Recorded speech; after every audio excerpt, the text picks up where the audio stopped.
Training for your next big race and not sure about your nutrition? Well, Precision Fuel and Hydration are sponsoring the show this month, and their free online planner has you covered.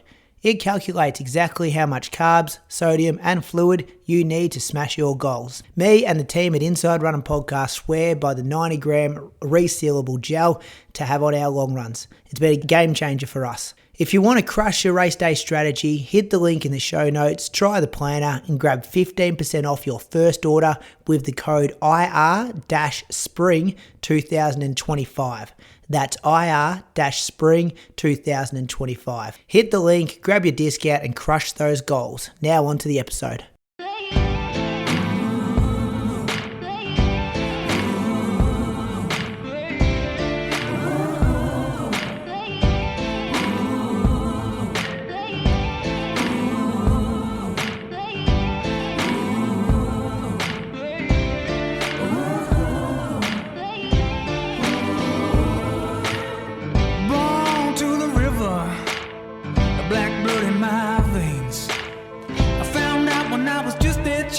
Being a skin can bring us so much pain. Now I hear you say you got the best of both ways. Welcome to episode number 403 of the Inside Running Podcast. A massive thanks for being with us for another week. We're recording on a Sunday this week because we've got a big guest that we've got to get to in a second, and also because so much stuff has happened in the world of running over the last 48, 72 hours. We wanted to get our thoughts out there as soon as possible. So the agenda is loaded. London Diamond League we're going to get to. There's some massive doping news with Ruth Chepngetich, the world record holder from the marathon going down. We've got some results from Belgium, some Aussies in action over there. A couple of states, no, just South Australia had their cross-country champs. Sutherland to surf, listen to question, whispers. Someone will go on the loose, no doubt, this episode as well. A massive welcome. My co-host is up in Canberra, as always, Bradley Croker. How are you this week, Croaks? I'm good, Brady. I'm excited for tonight. It's been a bit of a mixed bag in the world of distance running this last week. Some positive news, some negative news, and looking forward to chatting to our guest because I haven't spoken to him since end of 2020, I reckon. Oh, it's been a while, hasn't it? We've got some Australian records as well, Croaks. Should have said that in the introduction to talk about. But I will introduce you to our guest host this week. He's a 2:13 marathoner and also a 3:42 1,500 metre man. So it shows he's got great range, good at every distance in between as well, Croaks. In 2021, he was voted the 5th most influential person in UK distance running behind Paula Radcliffe, Sir Mo Farah, William Googe and Sebastian Coe. On the streets of the UK, they refer to him as the voice of UK running. Long-time listeners will remember his feature interview back on episode 137, June 2020.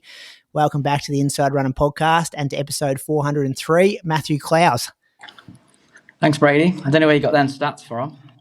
No, I had some people help me out with those ones. So massive thanks for being with you. You're in Portugal on holidays as well. So thanks for giving up some of your holiday time. No worries. What's been happening, Clousey? Nice of you to be promoted to first grade, coming up from the reserves of the UK podcast. Yeah, the counterfeit podcast finally made to the big boys.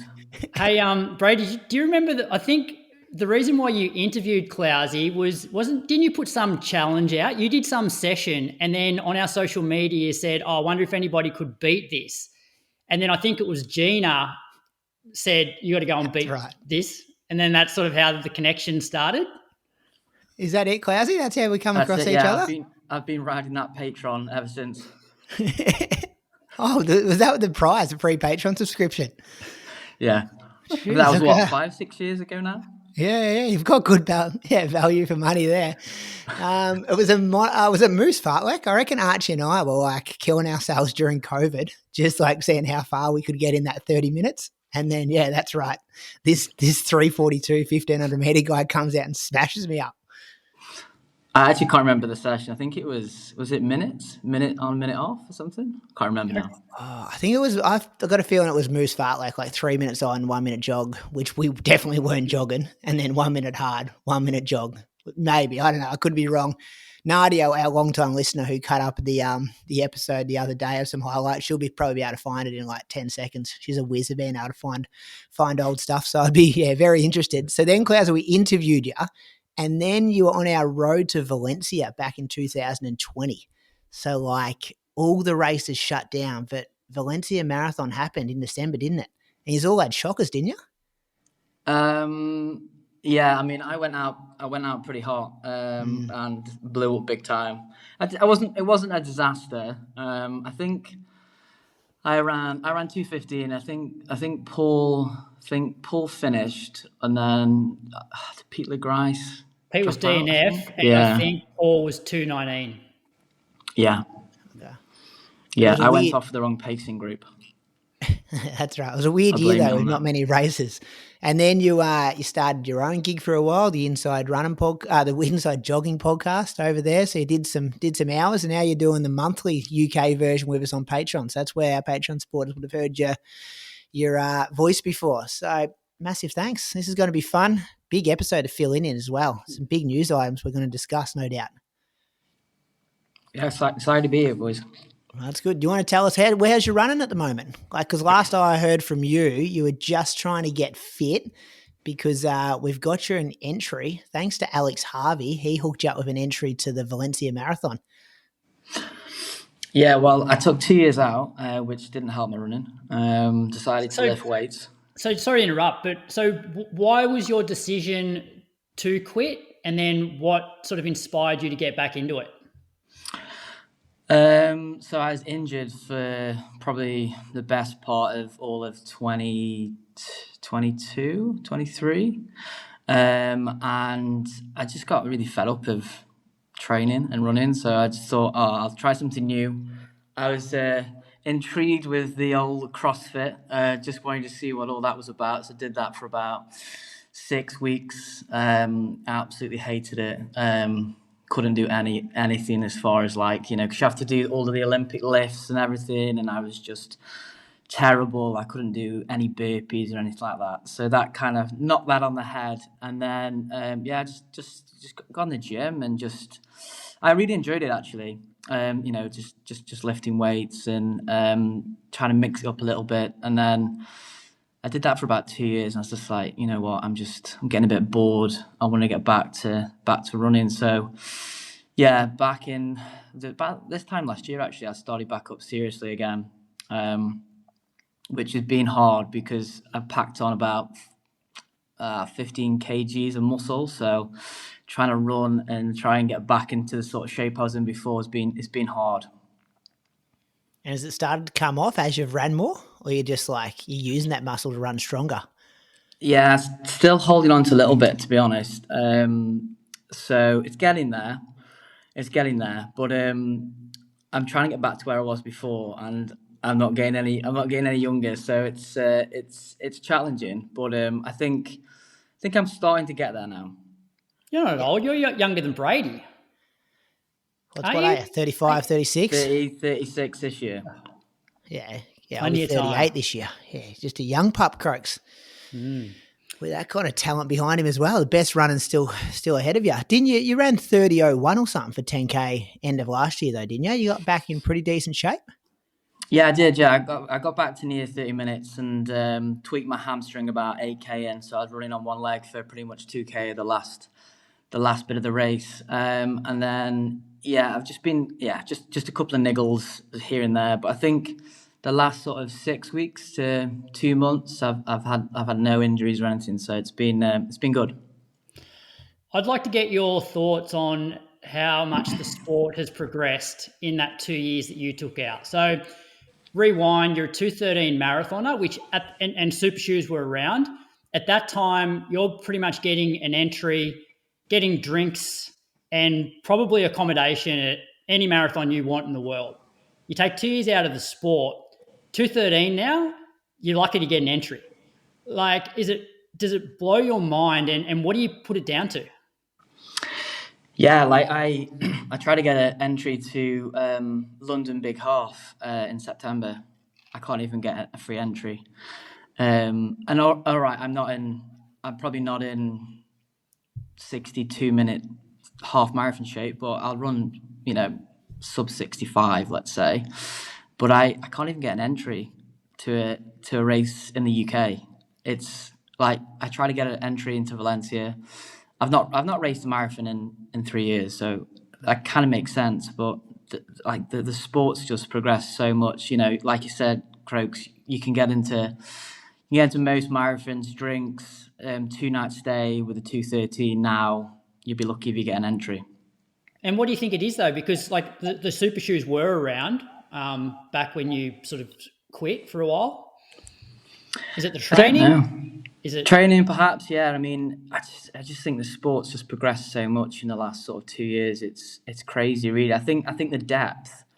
You had the people running them sort of times, but you just didn't have the depth of runners before. Now it's, you've got.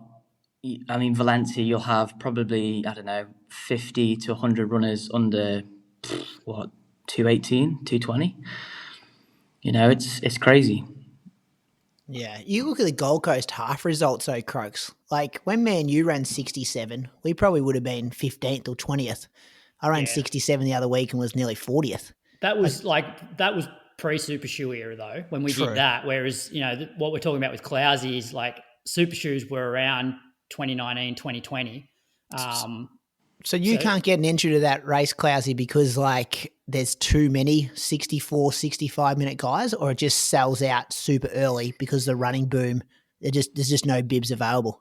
Well, you don't have the contacts anymore to be like, hey, Barry from London, hook me up. Yeah, I mean, I have the contacts. It's just I haven't raced a half marathon. Really, I mean, I paced one at the start of the year. But I've not raced a half marathon, so I can kind of see it from their side of things as, you've not ran a time, so, we're not going to give you an entry. But you'd think, I'll still run 64, 65, I think that's good enough to get just at least a free entry. But even if you were in 2:13 shape, like you go to most of the major marathons now and you're not getting anything. I know Tommy DeCano had the same issue, and what's Tommy, 2:11? Brady? Yep, 2:11 guy. Yeah. Which marathon was that, Croaks? So Tom ran 2:11 at Valencia, but then he tried to get into – what did he try to get into, Brady? Was it London or Rotterdam? I think it was London, and then he ended up going to Rotterdam because he couldn't get into London. Yeah, couldn't even get an entry at London. That's crazy. Jeez. You just got to start racing, Clowes. Get some times on the board. Not be like my man Croaks over here. He hates racing as well. We'll be racing in December. Yeah. Well, there's no point racing if you're not fit, and neither of us have been fit in the last couple of years. Yeah, I don't know. I don't know.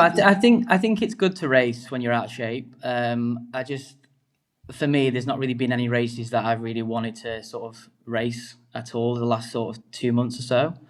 I think there's value in racing when you're out of shape just to see where you're at. Yeah. Racing's as good as a week's training too, isn't it? I like saying that. You push yourself in a race more than you do in a training session. That's my theory. I don't know if that counts with you, Brady. We'll see. Can you take us through a training week, Clowes? You started in Wrexham in the United Kingdom and finished in, where are you? Portugal? Speaking of Wrexham, what is it about all of Wrexham's big elite athletes leaving town in the month of July? Your Wrexham footy club's down in Australia at the moment, and you're in Portugal. There you go. Are you a fan of them, Clowes? Wrexham footy team? I've been waiting to see you on the documentary. I've been watching it.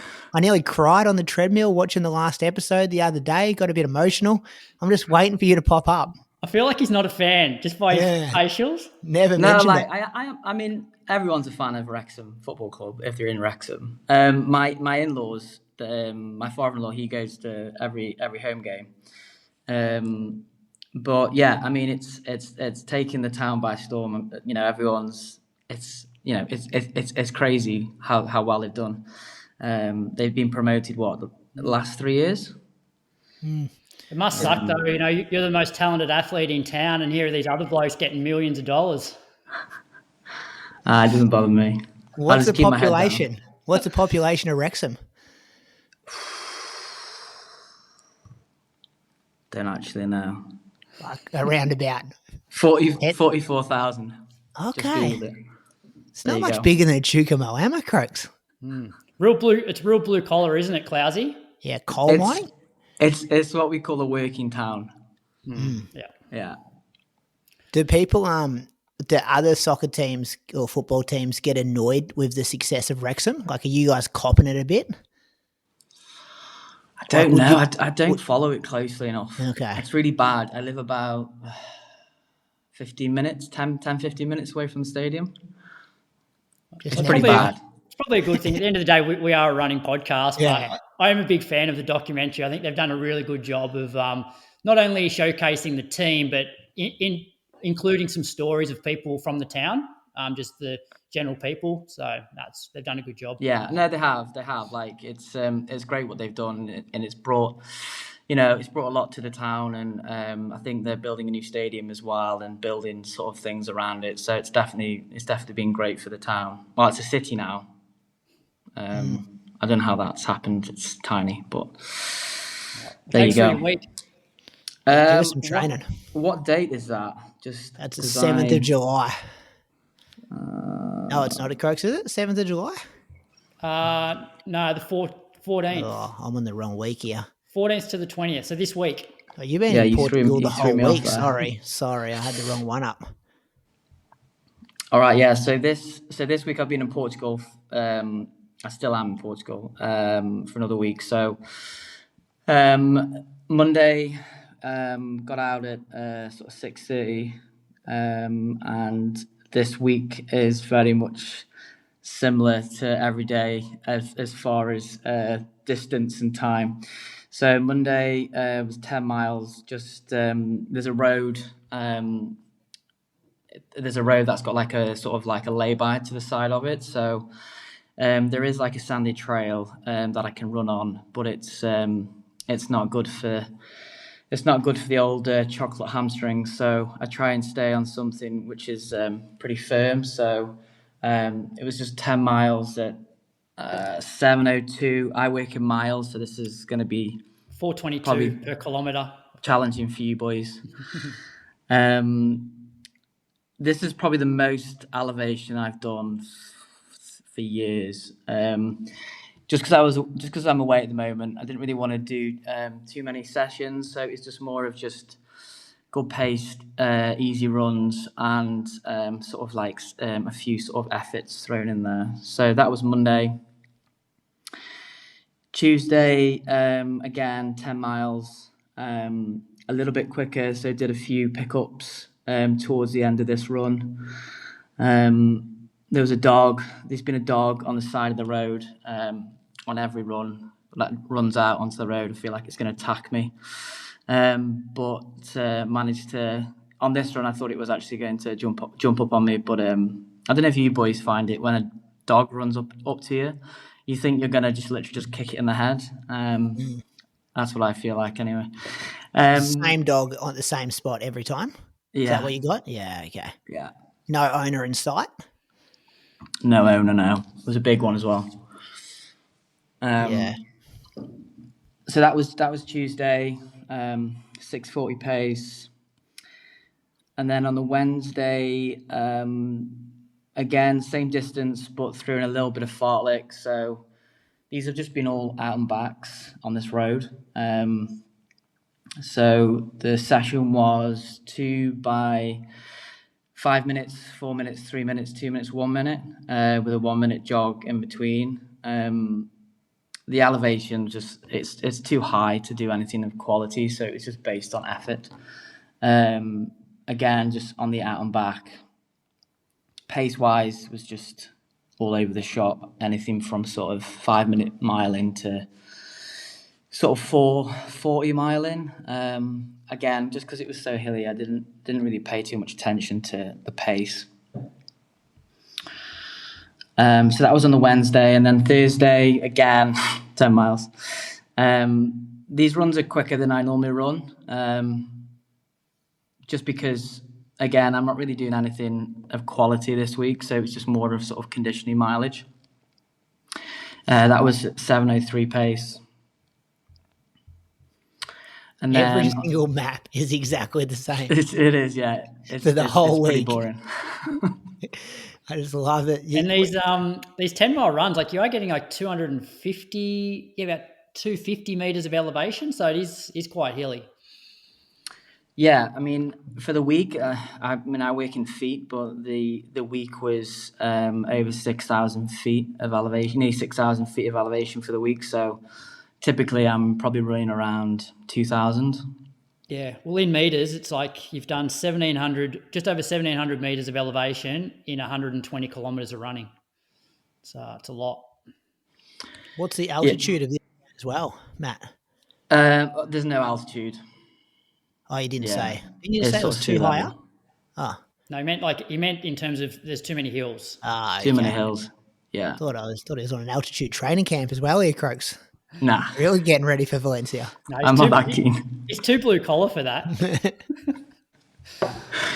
And then Friday, just did a few hill reps, so did an out and back, and then there's a pretty sharp hill just outside the villa where we're staying. So just did 6 by they were about 15 to 20-second hill sprints. So that was on the Friday, and then yesterday again, same route, 10 miles, 6:48 pace. And then today was a long run. Again, it wasn't. I'm not really doing the last couple of weeks. I've not really done any long runs of distance really. So again, just trying to get a little bit of quality in. This again was on the same route, but I went a bit further. So this was 14 miles at 5:36. Yeah. So the conversion there is 22.5K at 3:29 per kilometre pace for his long run. Makes my long runs look really pedestrian. Over hills. He is a 213 man, Croaks. He is. He's working hard on holidays here. It's good, Matt. You're in shape. Well, it's just more that sort of conditioning, to be honest. I think like this week we're here for another week as well. So again, it'll be sort of similar, just 2 weeks of just getting some quality runs in rather than sort of smacking up the sessions. What races have you got locked in other than Valencia? Don't know. I've got Can't get nothing. into So any. I've done about 7 weeks. This will be the 7th week of like this next block.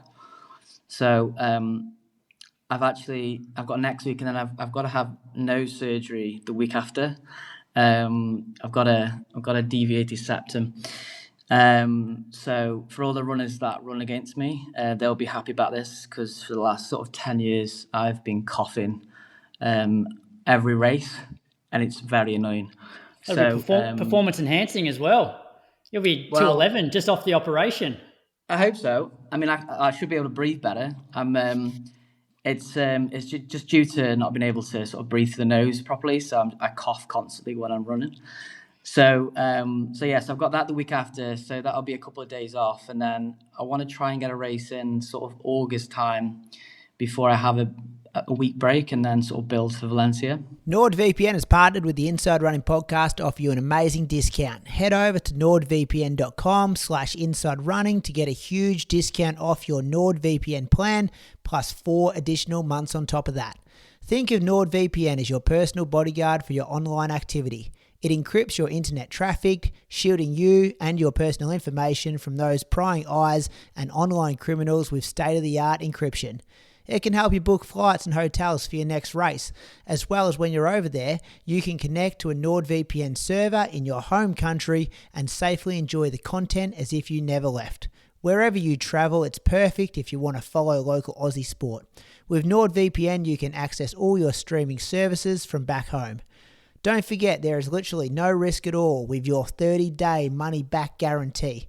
Give it a try, and if you like it, great. If you don't, they'll issue you a full refund, and you can pretend the entire situation never even happened.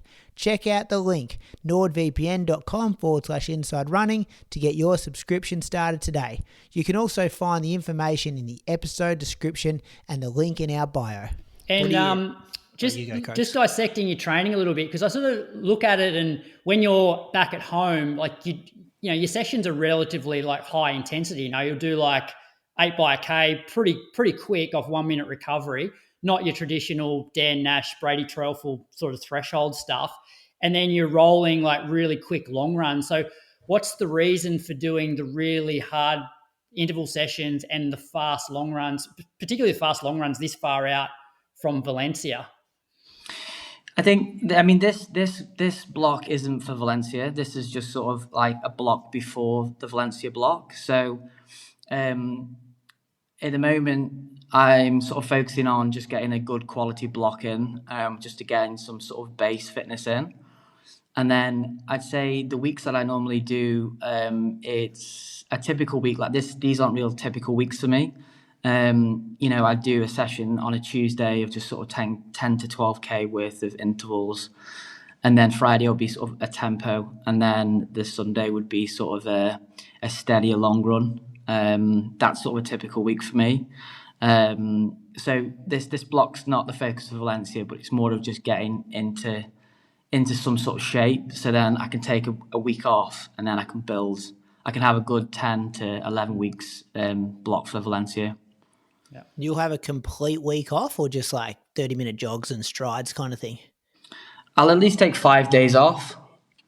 I like to get a little bit out of shape. I mean, 5 days isn't going to get me out of shape, but just have a bit of downtime. And then I'll build back up. I'll probably just have about 10 weeks, a 10-week block. I don't like having longer than 10 weeks for a marathon block. I just think I get overcooked if I have sort of longer than sort of 10 to 11 weeks. Yeah.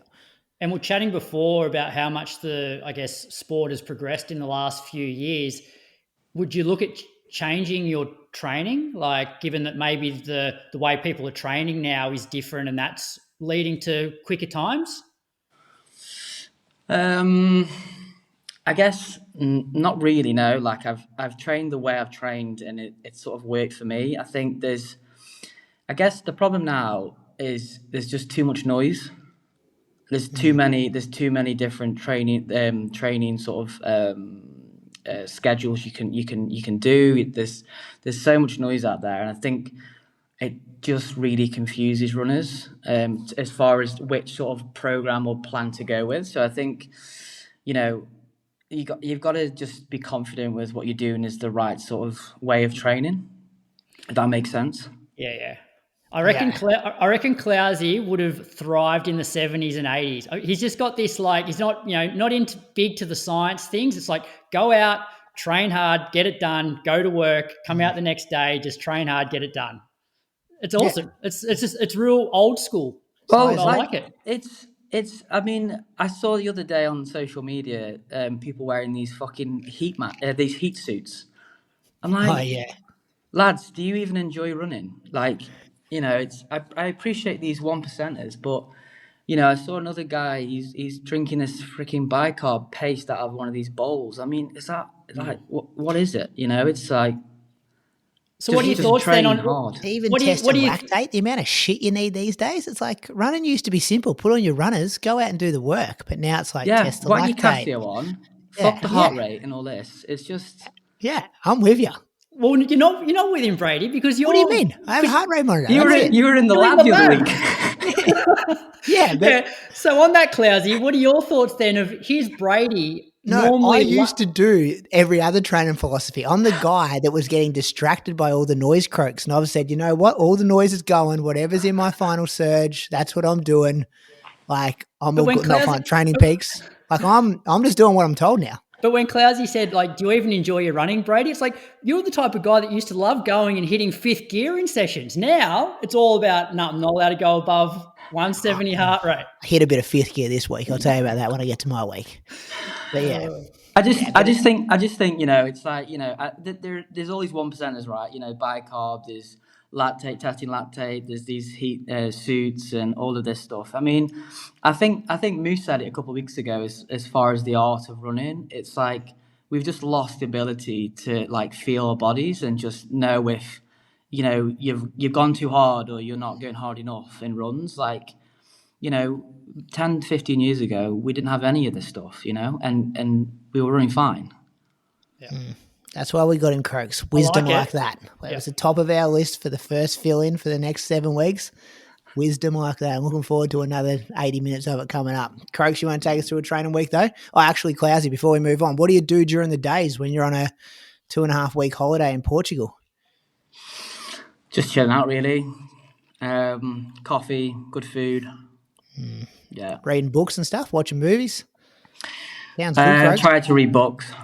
Probably read about 2 or 3 pages a day. That is my focus, is to try and finish one of my books this week. But I've been nursing the same book for about 8 months now. Well, what is it? What do you got? Oh, sorry. It's called The Immortals. It's about 4 people that they know the dates and time they're going to die. It's a bit dark. Okay. Do you get to the beach? You look like you're pretty close to the water. Yeah. The beach is literally like less than 10 minutes away. Hot there as well? What kind of weather are you getting every day? It's about 30, 35 degrees. Yeah. Okay. It's a bit hot for me. Yeah, it's pretty warm, isn't it? Yeah, I'm more of a 15-degree type of guy. Yeah. All right, Croaks, give us your training week. You're back. Yeah, well, I'm not back, but I had a good week. It was my 4th biggest week of the year, which goes to show how crap my year's been. And it was, I think, less than 10 kilometres off my biggest week for the year. So the most pleasing thing was, I got through everything and finished today feeling like really quite fresh, which is obviously a sign that I'm absorbing the training and I'm not overdoing the training. So kicked off on the Monday. I did about an hour, 4:25s in Mulligans. Then my session on Tuesday was on the treadmill, 8 by a K, 1 minute rest. These were all at like 3:25 kilometre pace, maxed heart rate out at like 167. So for me, that would have been at the higher end of, I guess, threshold. Certainly don't need to be going any harder than that. Then Wednesday, I actually did gym Tuesday afternoon. Wednesday, got out for sort of a midweek long run. I want to increase this sort of, a little bit each week. So I did 76 minutes, 7.5K at 4:22s per kilometre. Then Thursday, chucked on a new pair of shoes. I'd been doing pretty much all of my easy running in the Neo Vista, and I chucked on the Nike Structure 26, and like chalk and cheese, these 2 shoes. It's like your Neo Vistas, like the real like spongy foam, and the Structure is like a stability shoe that feels pretty hard underfoot. And also rather than running at Mulligans, I went down to Yerrabee Pond because I just wanted to keep it really flat, but also wanted to try and keep it as slow and keep my heart rate low, which I did a pretty good job. I averaged, I think, 130 heart rate, averaged 437s for the 40 minutes. I wouldn't say I enjoyed it. I think largely because going from that Neo Vista to this shoe, like your proprioception is completely different in those 2 type of shoes. You know what I mean, Brady? It's like the Neo Vista, you hit the ground and it's boing and your cadence is a lot slower. Whereas you put this shoe on, you hit the ground, you don't get that much back from it. And it sort of like takes a bit to get used to. And I guess hard foam on a bike path as well was a bit too much, it just felt a bit too hard, but did a pretty good job of running slow. 437s, Brady. You one of my slowest runs in a long time. I thought you were going to slag off the shoes when I saw the K pace was 437. No. Like I want to do more in these type of shoes, and variety's so good. I wore these in Mulligans on Saturday, which having the trail, it didn't feel quite as hard underfoot. It's React foam as well, isn't it, in the Structure, not Zoom X. We could get ourselves in trouble here talking about shoes without the shoe dog here. Yeah, it's a relatively hard foam. With the Structures, Croaks, did they? Yep. I know the Structures back in the day. I'm talking probably 10 years ago.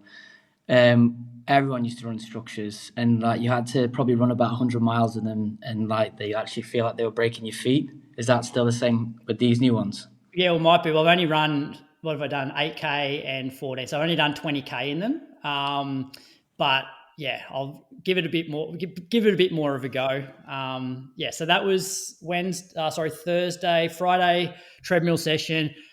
Because I want to keep things really conservative, and we spoke a few weeks back, Brady, how my focus is really just trying to get in a good, consistent block of volume. I don't really care so much about sessions. I just want to hit 115 to 130 kilometer weeks for 8 weeks. And regardless of the sessions, like I'm going to be in pretty good shape. So the Tuesday was sort of at the higher end of where I wanted to be. So I ended up doing a 35-minute progression run on the Friday in the Metaspeed Sky Tokyo. So it was the first time I wore these. And I think we're doing a review next week, Brady, of the Sky and the Edge.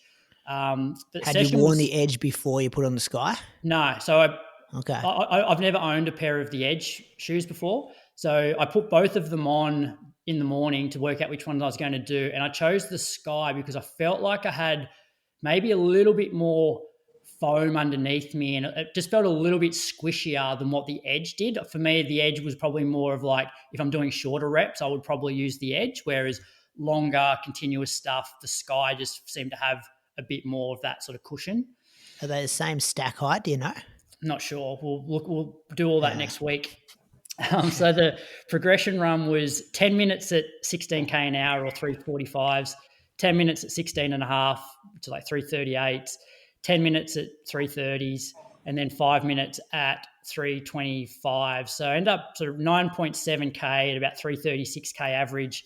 I think heart rate was like 154, like low to mid 150 average. And I think I maxed out at 164. So it was like a really like safe session, but still getting like good volume, but without killing myself, because essentially you get the first 20 minutes for free. And then you're really only concentrating for sort of, 15 minutes feels solid, but you still got more in the tank. So it was it's one of my favorite sessions, I reckon, when you're sort of building back up, just steady running without killing yourself. Went to the gym that afternoon. Then Saturday morning, back out in the structures, did just over an hour at 424s. And then this morning, did 2 hours. I did wear the Neo Vista for these ones. Average 417s for 28K. Heart rate was like high 130s, so not too bad. Like there's just over 300 meters of elevation in that. A week of just under 117K. Good week, Croaks. You also downloaded the Medio Pace extension. What do you think? What do you think? Yeah. Was there too much information? Well, I'd had the app for a while, but I hadn't synced it up to Strava, so I did that during the week. And Phil, who's in charge of the app, he messaged me this afternoon actually asking me about it, and I just sort of giving him feedback on things that just don't look quite right at the moment. Because obviously a new app, you're always sort of, got teething things and trying to fix things. So there's a lot of information there, isn't there? But it annoys me a bit. Did you give him this feedback on when you're on Strava, the app, you have to click like read more because it's too much information that can fit in the actual. No, this was more about like my run. So for example, like today, how it gives you MAP pace. So is that like the hills? Yeah. So what like is average. That? So I guess it's medio pace. It would be medio pace adjusted pace, or I averaged. So it's sort of like gap. Yeah. So I averaged 417s, but when you factor in the elevation, the heat, and the wind, they're saying it was the equivalent of like 413s. So like a force, you're essentially running 4 seconds faster than what you actually did. But then yesterday it was almost the same, even though I ran on a bit of a flatter course. So you'd expect on the flatter course it wouldn't change by the same amount as a hilly course. So he said he was going to look into that a little bit. Are people going to start abusing that? Abusing it?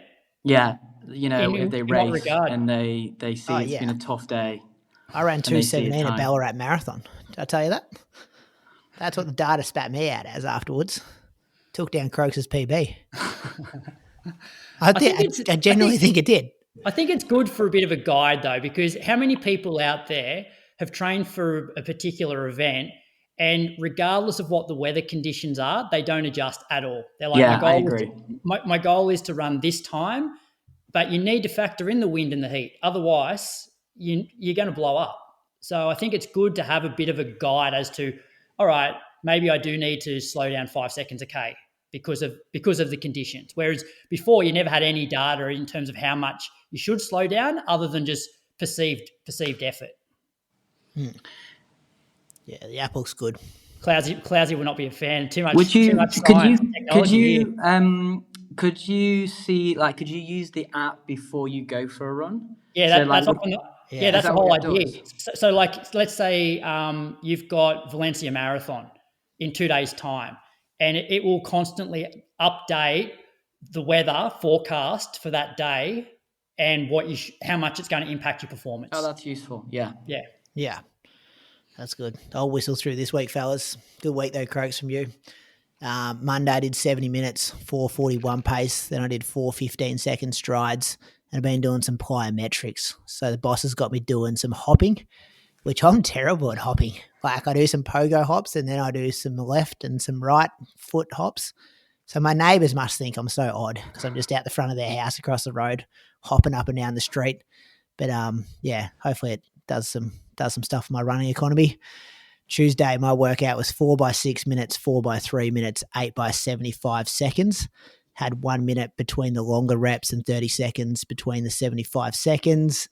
This one felt good. Average pace was probably between 310, 312 for most of this one. So I was happy with this workout. Good to do those shorter reps too, because you're under the instructions to keep the heart rate under 170, but because you're only like going for 75 seconds, it just means it doesn't get up too high. Even with the 30-second recovery, it means you can go a bit quicker where the heart rate's still under control.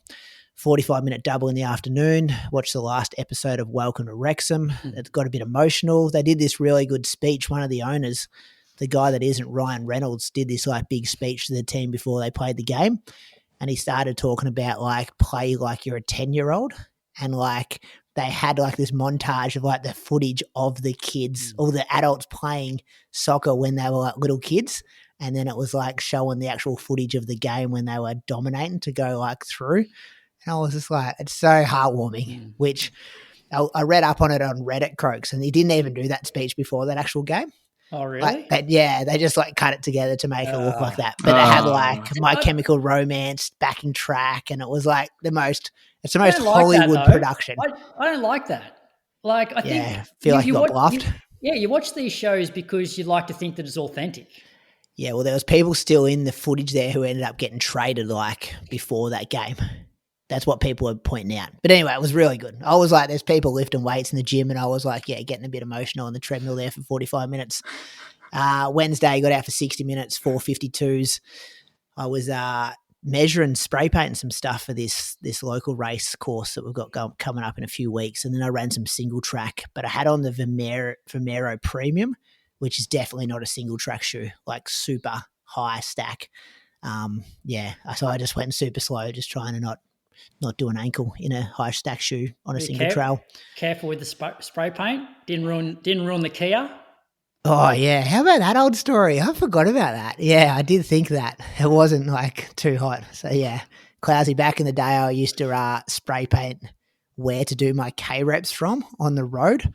So, like, I'd spray paint just the local gutters. You'd do this in Wrexham too, wouldn't you? Like, you got markings on the ground when you do workouts.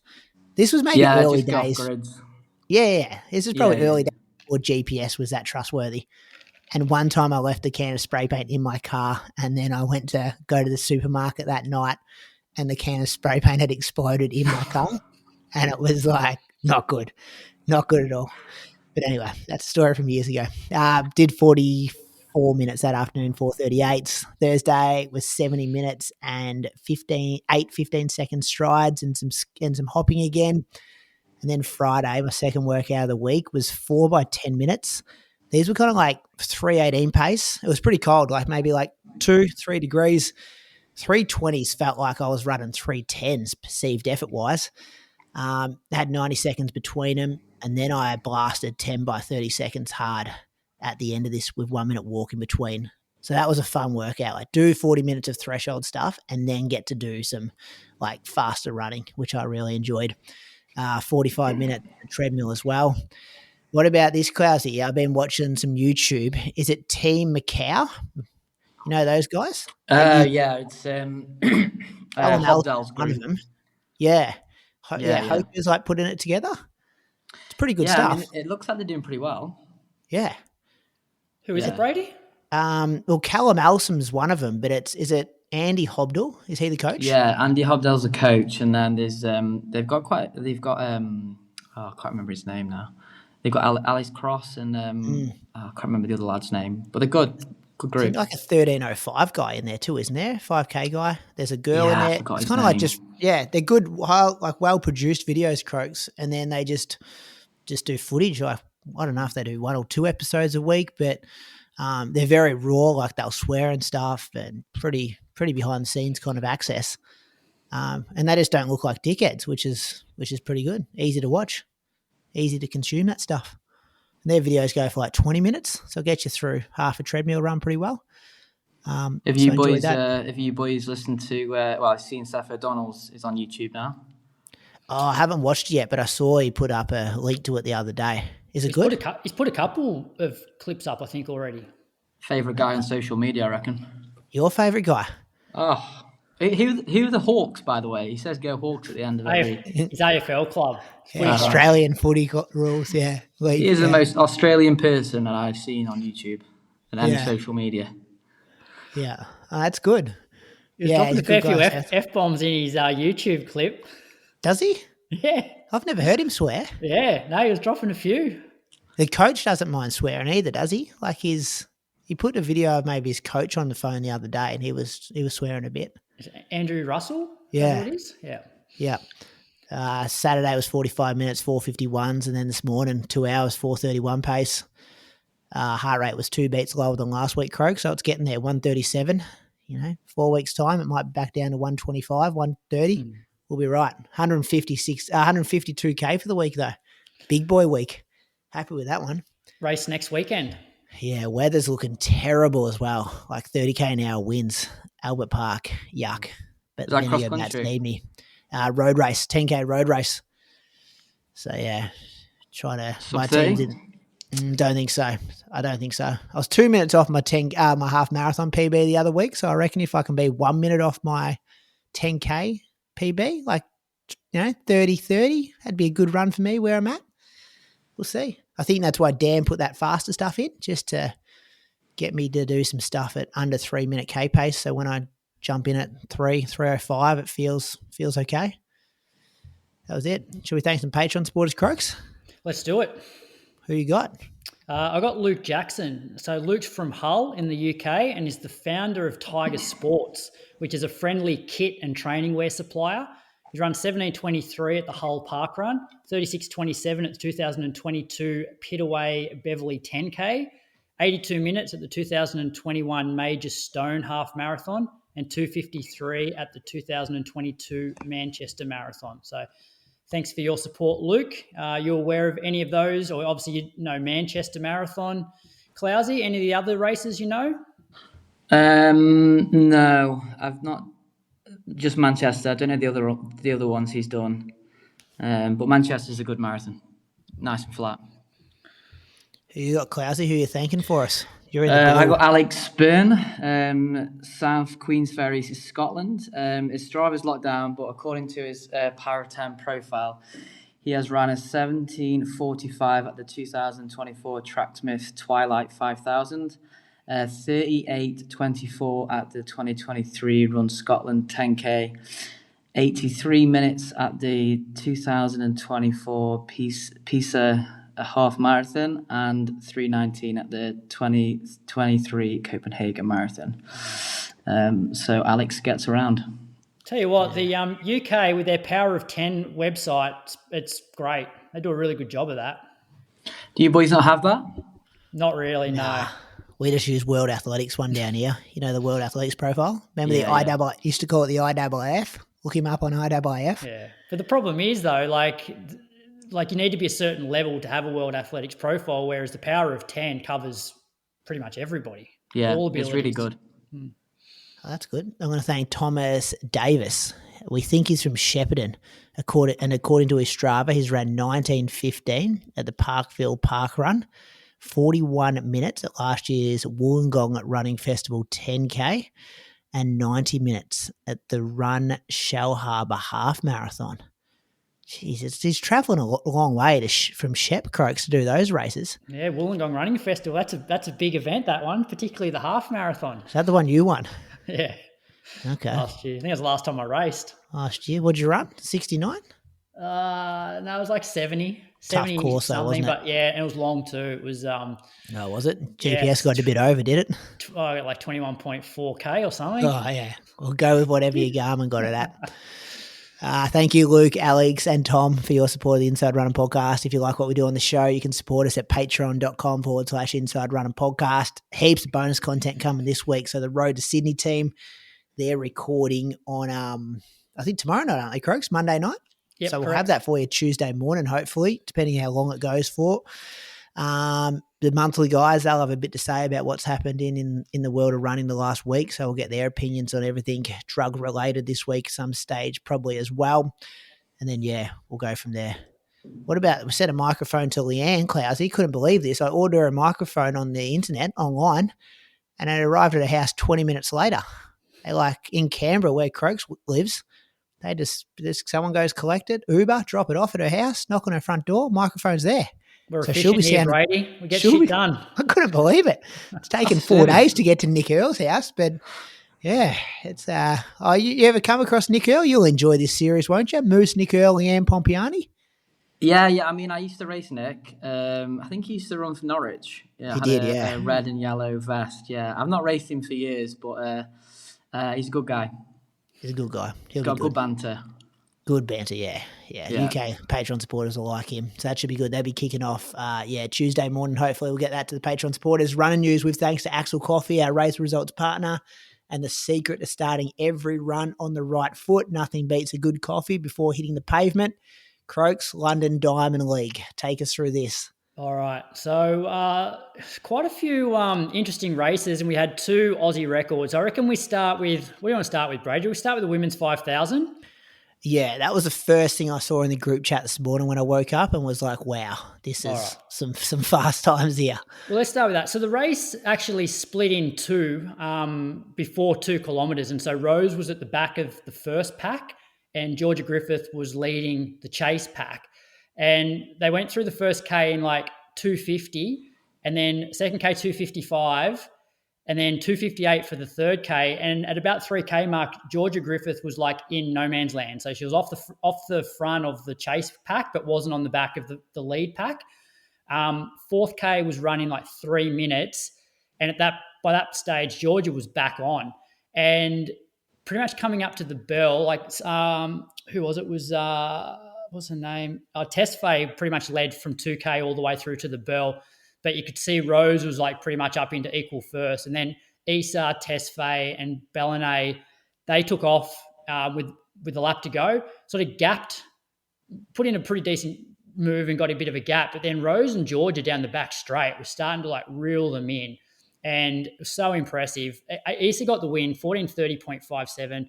Bellene was second, 14:30.9. Rose Davies third, 14:31.45. So smashed her Australian record. Georgia Griffith fifth in 14:32.8. So that's now the second fastest Aussie of all time. Incredible. Incredible. Georgia, like how many 5Ks has Georgia ran?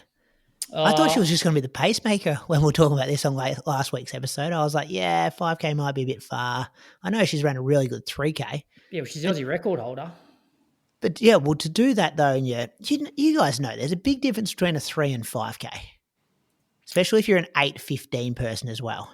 Yeah, so I'm so impressed that she can hold that, or not just hold together, dominate like that to run 14:32 in maybe her second or third one ever. Yeah, and Georgia earlier in the week ran an 800 metre PB of 159. So it's a good week, isn't it? Showing good range. That's very good. Rose came off a 409 1500 metre race earlier in the week, which 409 and 14:31 don't really stack up there. But I know Rose has been going well, but I certainly didn't expect her to run like that quick.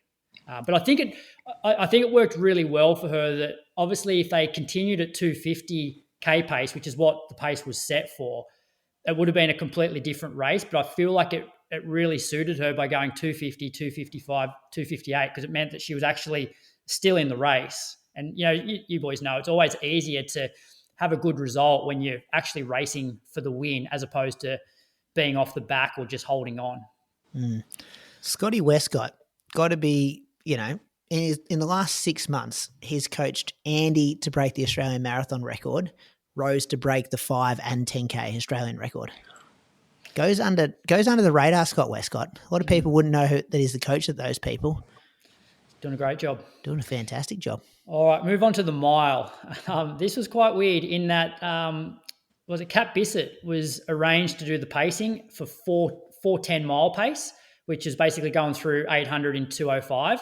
Segay and Halem, they went basically straight to the front, went through the first 400 in 59.9, so basically 4-minute mile pace. They went through 800 at 2:03. Jess Hull was maybe a couple of seconds off that, but then Jess made a move on the third lap. So Halem started to basically go backwards. Hull moved up and was basically on Segay at the bell. Segay was able to sort of put in a pretty good move with 200 metres to go. So she got the win in 4:11.88, which is the second fastest of all time. Jess was second, 4:13.68, which took 1.6 seconds off her national record and is number 6 all time. And Sarah Healy was third in 4:16. Lyndon Hall was also in the race. She finished 9th in 4:19, which was a PB, and Abby Caldwell was 15th in 4:20.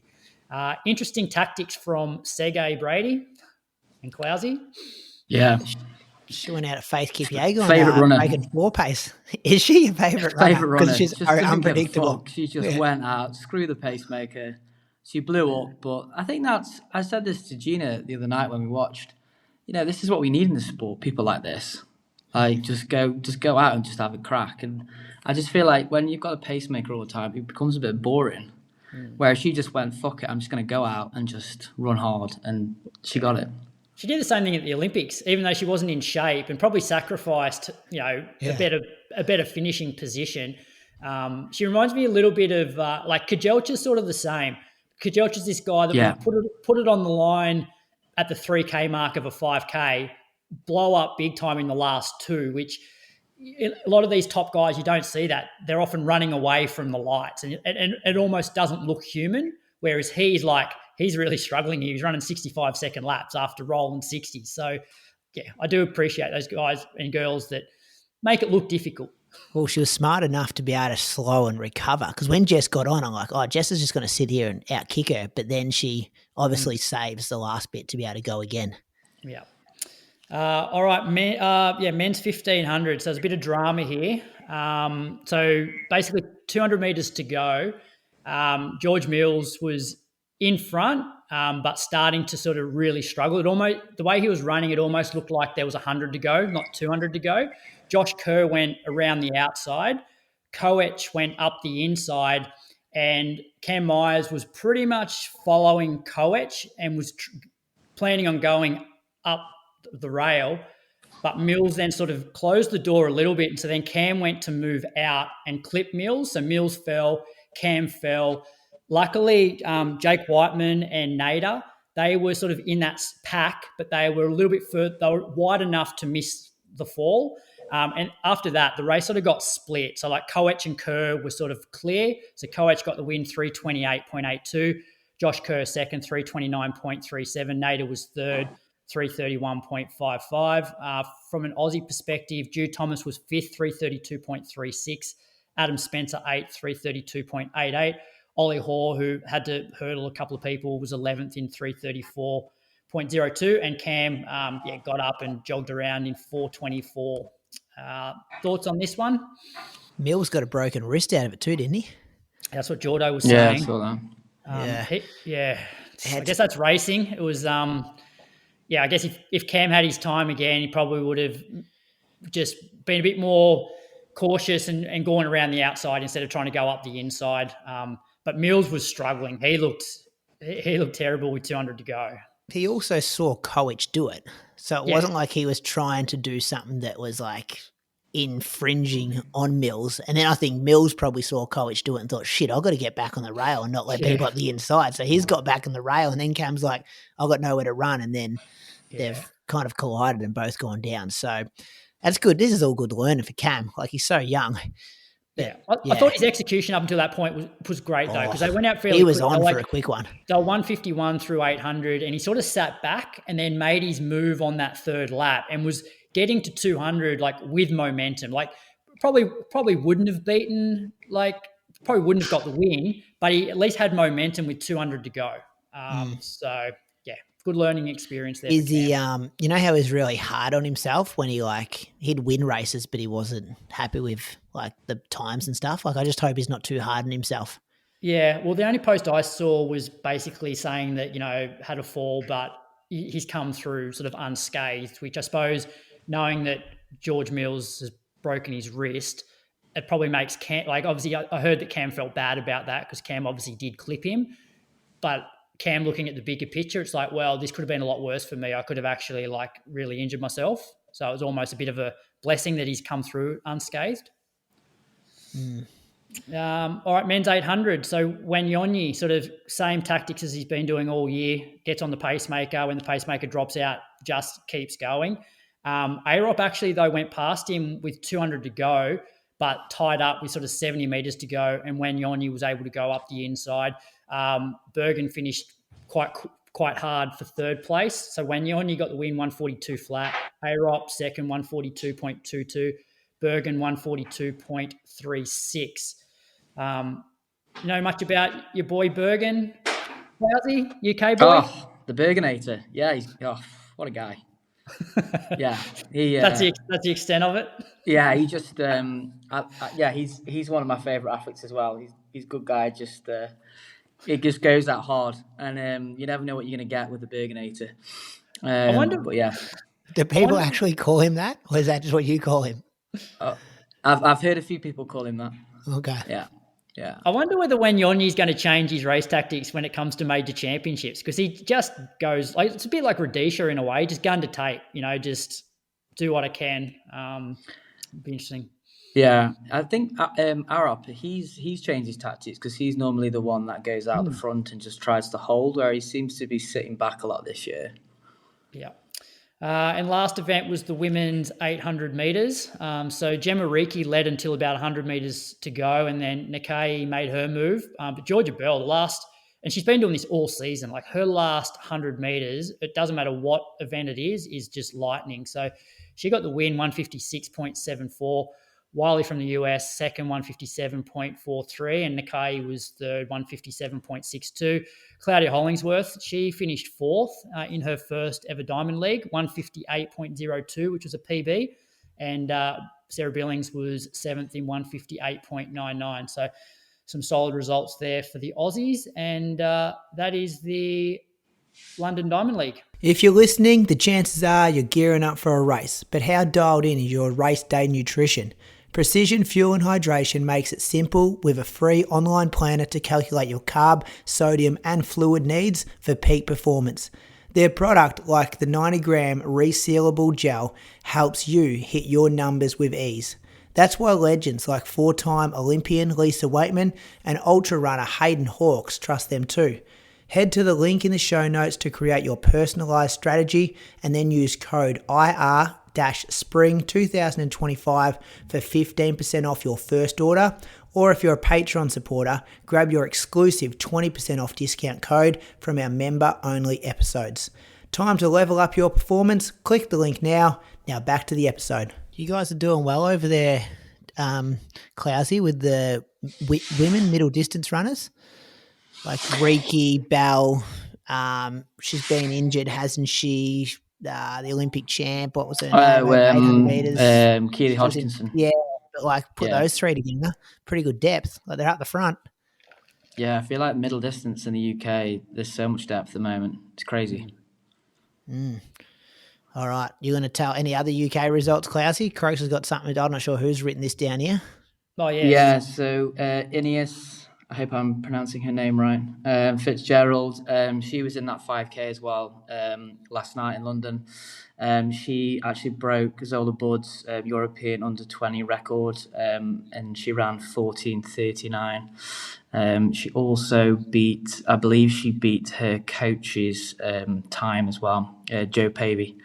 So I think she beat it by a second or two, the previous record was Zola Buds of 14:48. So she's she's pretty much smashed that. She's part of Jake Smith's training group as well. So Is she the one like a couple of years ago, like declined going to like World Juniors because of like she's very environmental and didn't want to like the plane, like the carbon emissions?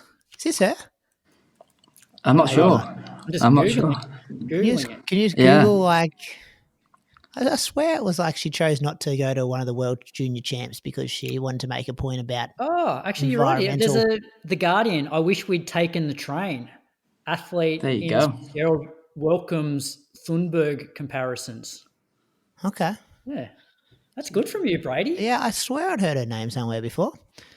There you go. I'm going to take you to Belgium. We had some Aussies in action there, so a bit of a step down from the Diamond League. But these meets are still pretty quick. Midweek meets got some Aussies in action. Maudie Skyring, that was the first person we want to talk about. She ran 14:49. So like women's 5K running, what a week it's been. We've just spoken about two fastest times in Australia's history with Georgia and Rose. And now we got, Maudie's probably feeling all right about herself at middle of the week, running 14:49, becoming at the time, Croaks, she got 5th Aussie, but Yeah, has that so she'll be- changed? Yeah, so she would be now 6 because Georgia went past her. Yeah, okay. So, and Izzy Batt-Doyle was in the same race as well, 14:53. Nat Rule was there as well. She was in 6th. She ran 15:09. There was a steeple. Ed Trippas ran really well. He ran a season's best, come 3rd in 8:21. Matt Clarke was 12th in 8:31. And then Heusden, our boy Seth O'Donnell, was in action. He was in the B race. He comes 6th, 13:17. Race was won in 13:12, so it was thereabouts. Jackson Sharp was in the A race. He was 13:20 to finish 12th. That race was won in 13:01. So I think we're going to see Seth pop up more and more. He'll race himself in a bit of fitness as well after coming off that little injury. Did you say anything about his injury in the video, Clowesy? No, I don't think so. Okay.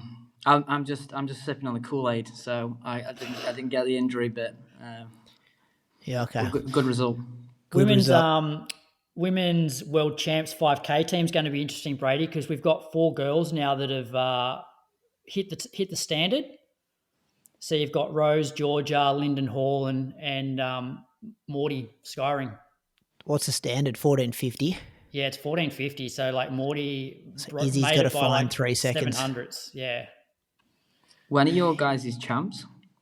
We don't have champs, so we have we have them at like March, April normally, and they'll often select the person that wins nationals. If they've already got the standard and they've raced domestically, they'll get an automatic selection. So Cam Myers is automatic, and then the other 2 spots are basically up for discussion with the selectors when the qualification period ends. Right. Yeah. You guys have them, and you have to do your championships, don't they? Like all the big guys. You're supposed to, yeah. I think there's a few sort of question marks as far as if you've maybe ran championships and you've medalled, but our champs are in 2 weeks. Okay. Yeah, so Well, Josh Kerr gets a free pass, but I heard he's going to do the 5K. Just to do an event. Okay. South Australia had their cross-country champs. Fraser Darcy won that 30:53. Cooper Giles was second, 31:40. Adrian Potter third, 32:12. Tiana Ketter won the women's in 35:42. Emily Stevens was second in 39:09. No third place, Croaks. They didn't have 3 females. Yeah, there was a discussion we had, wasn't it, a few weeks back? People in South Australia, don't let cross-country die in your state. Get over there. How many people did we have in Victoria last week, Croaks? Oh, you guys have hundreds. I know we're the standout down here in Victoria, but we'll give us a quick summary of cross country in the UK, Clowesy. Is it dying? I don't know. I feel like cross country's dying everywhere, isn't it? I think it's for the true runners. I don't know. I think there's still a place for it, and I think there's an element of grassroots athletes doing the cross country to get strong, but I do fear that road running's just taken over.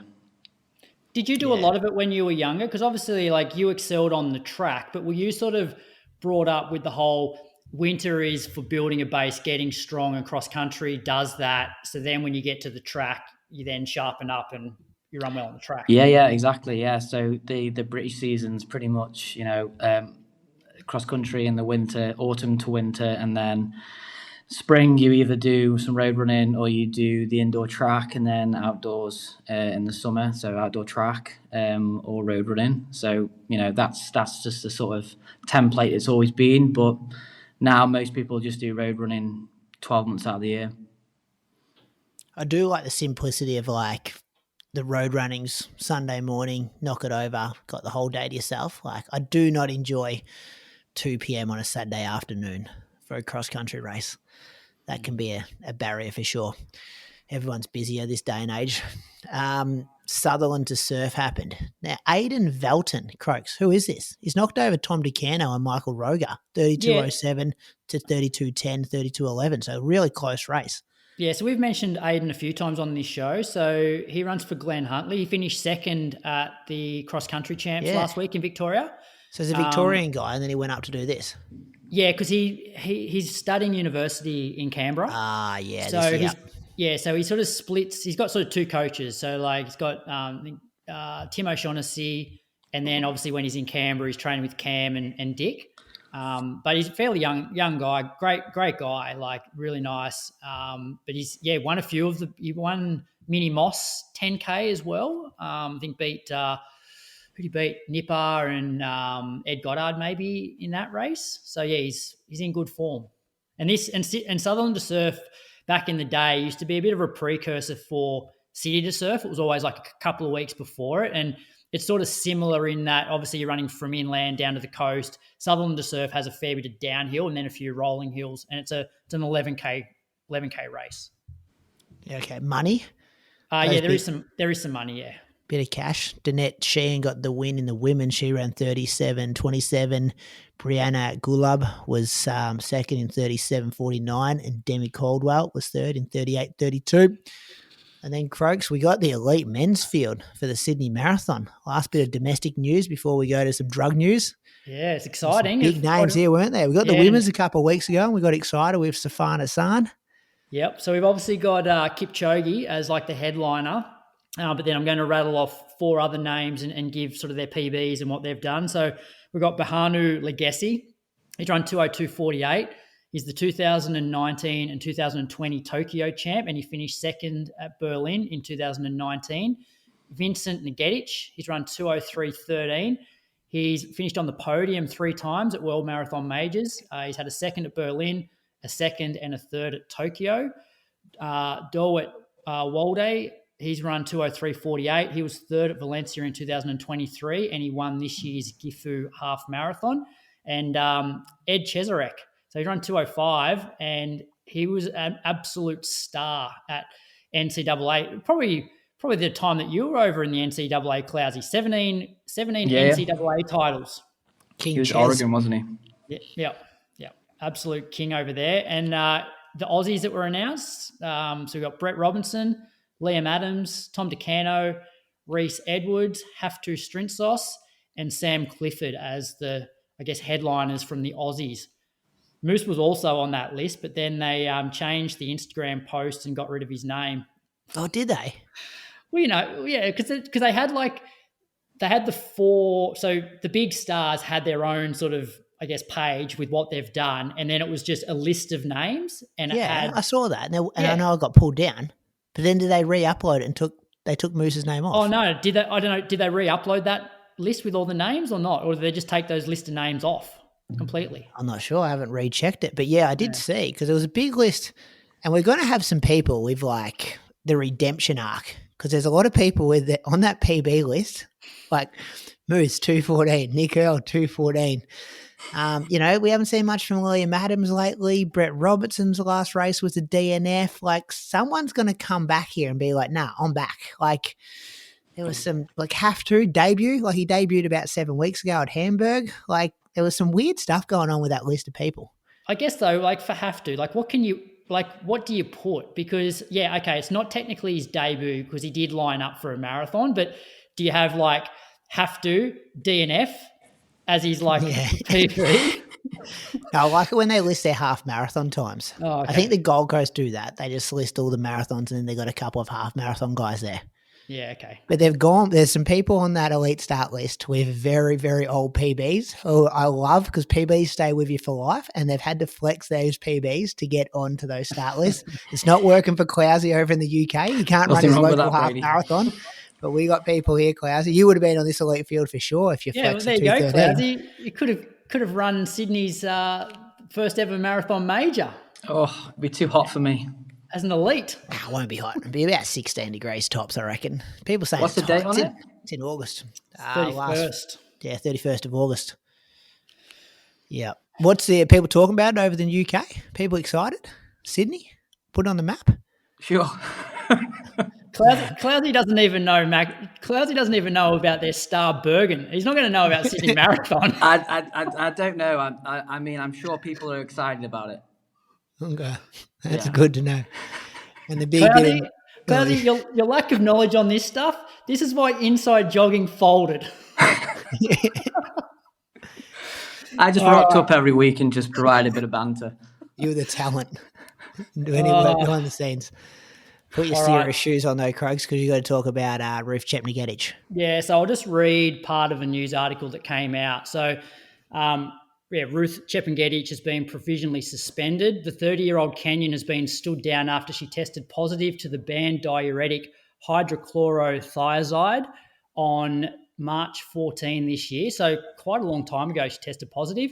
AIU head Brett Clothier said 30-year-old Chepngetich's case was being investigated and will be heard by a disciplinary tribunal. When there is a positive test for diuretics and masking agents, a provisional suspension is not mandatory under the World Anti-Doping Code, he explained. Chepngetich was not provisionally suspended by the AIU at the time of notification. However, on the 19th of April, so about a month later, she opted for a voluntary provision suspension while the AIU's investigation was ongoing. In the intervening months, the AIU continued its investigation and today issued a notice of charge and imposed its own provisional suspension. In April, Chepngetich withdrew from the London Marathon, saying she was not in the right place mentally or physically to race my best. So sad day for the sport, but not unsurprising.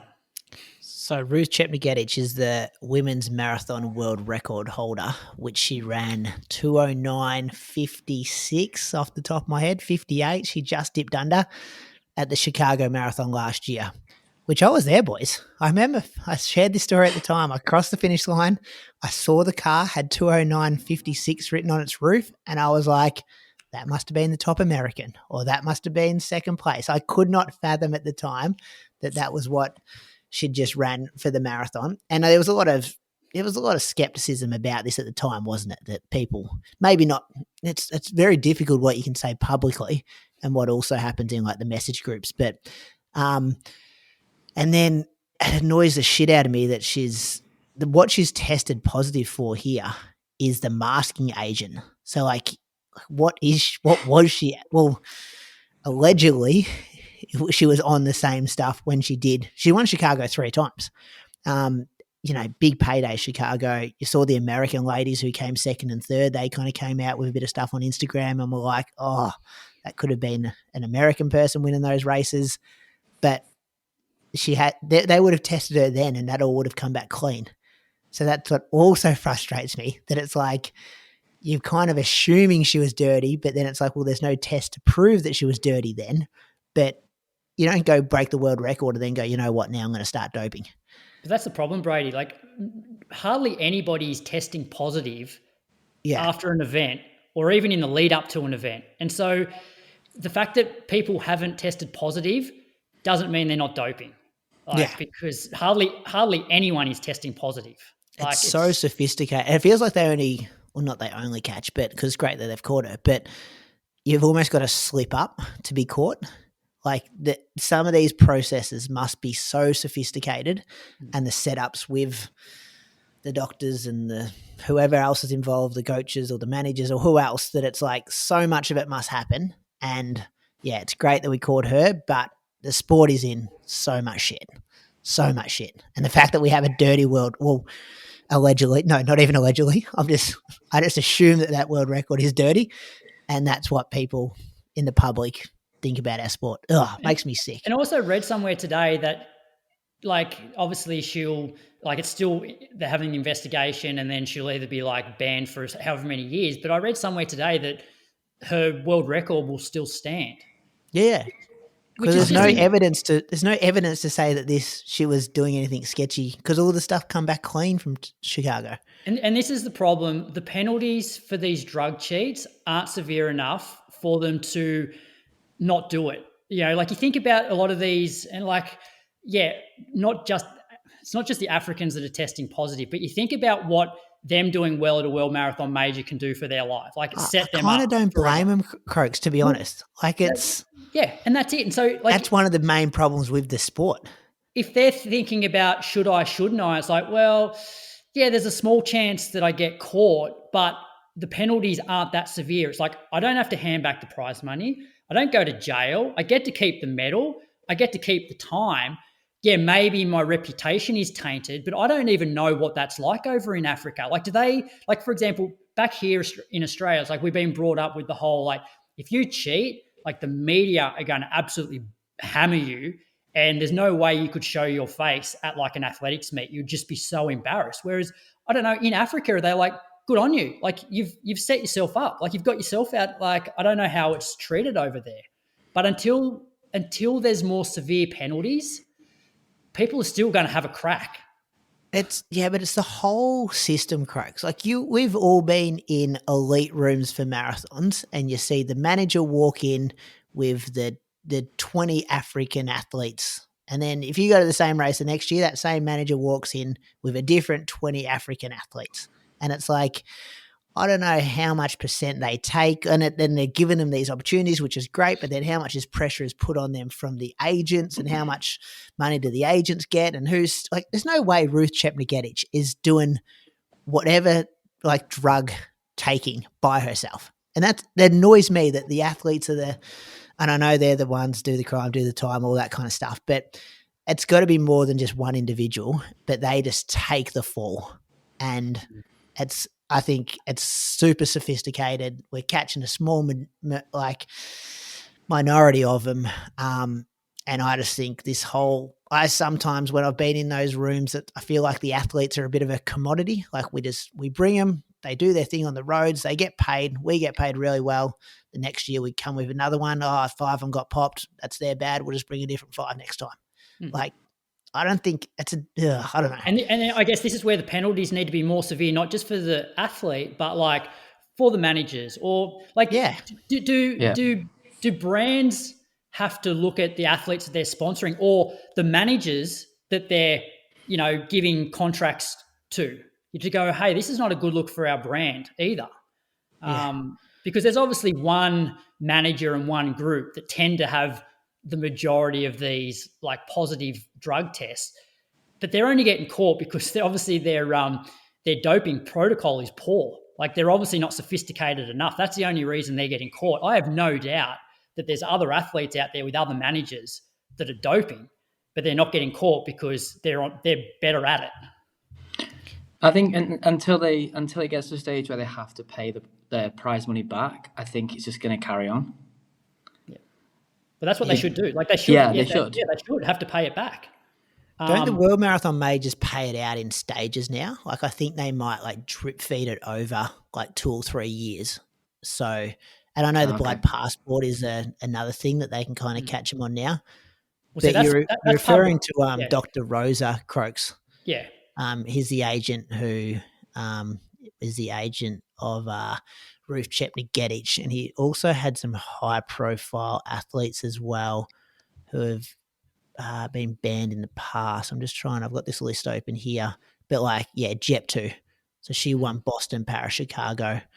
So they've been they're both Nike. They're Nike athletes, and so like obviously Nike. Asbel Kiprop as well. He was him. It was who won the gold medal at Rio? Was it some Gog? Yeah. But same Yeah. thing, like, so she was clean at the Olympics and tested positive afterwards, but then kept the Olympic gold. But do these brands have to say, well, Rosa, look, you've had this many athletes test positive in the last so many years. Like, we are not like, as a brand, we are not dealing with you. Nike take away literally the kitchen license. Nike literally give him his own colorway elite kit. Like, they wear the orange ones. So I think it's a lack of leadership that kind of annoys the shit out of me. Like would have been great for Seb Coe to come out and say, hey, this is what we're going to do. Like, this is a massive problem at the moment. People are calling for like Kenya to be banned like Russia were. I think it's different because it was like state sponsored and ran like the Russian stuff. So although there's a lot of positives coming out of Kenya over the last couple of years, I'm not sure if it's state sponsored. But it would have been great to hear something from Seb Coe, even something from Athletes Kenya, race organisers. Like, they've got to show some leadership and just be like, we're just going to blanketly ban these people from this agency or this, this group or this coaching group or whatever it is. I also want to see something from like Kipyogi and Kipyegon. Like, they've got to be starting to think like this is impacting like us and our credibility at athletes. To be like, well, we want to be believed that we're doing the right thing. Oh, but hang on, you guys are doing something that no one else in the world's been able to do. We'll believe you, but we won't believe your country, men and women. Like, I don't know. Like, I'd be getting pissed off if I was them because I think the whole reputation's getting a bit tarnished. I think they also need to, if you get caught doing like test positive now, everything you've done for the 2 or 3 years before that gets annulled as well. Give back your medals. Like, because that's the problem. It's like, she gets to keep prize money. She gets to keep this world record, which is absurd that she would get to keep this world record. Like, yeah. Well, imagine when someone goes out and beats it. You're just like, well, how are you going to go out and beat that and be clean? But also, Brady, that biological passport thing, that goes to show that how sophisticated this is, because that is just showing a change over time. Those athletes are getting tested regularly and they're not testing positive at all. So if you have a really sophisticated system, you can actually make sure that you stay with, like, you're still doping, but you're staying within the parameters so your biological passport doesn't get pinged. Triggered, yeah. Well, they'd know the numbers before they get they'd be testing themselves, wouldn't they? Like microdosing and just... If you've got a sophisticated setup. But the problem is now, as a fan of the sport, you just don't know what to believe anymore. Like, we get on here every week and some record's going down, whether it's this national record, that national record, and we're talking like the top. We're talking about Australian records as well, Croaks. We're speaking about 3 of them tonight. Like, yeah, it's just hard to know. Like I look at 211. That was the previous world record for the women, and I'm like, that was sus to me. Like, took it down from 214. I still don't believe that. Yeah, like, it's hard to know. Chebet last week, the way she ran away with it to break 14 minutes, first person ever, and you're just like, you're not tired. Like, how am I going to believe this?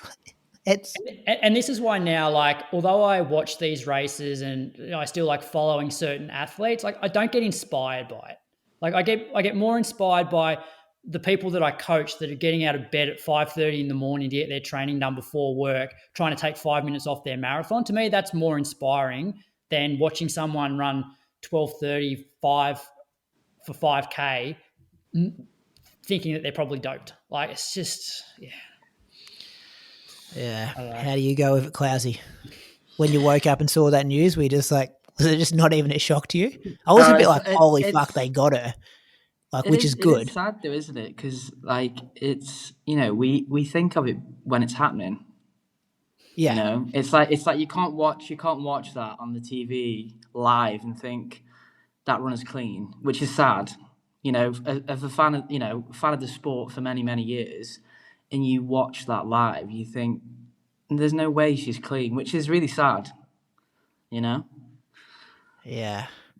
World Athletics, though, need to actually do something. Like, they have sat on their hands for so long now and you keep thinking it's like, oh, that person's a pretty big name. Maybe that'll be the trigger for World Athletics to actually do something. Now, surely the world record holder in the marathon, the first female to break 2:10, is enough of a trigger to go, you know what, we actually need to do something here.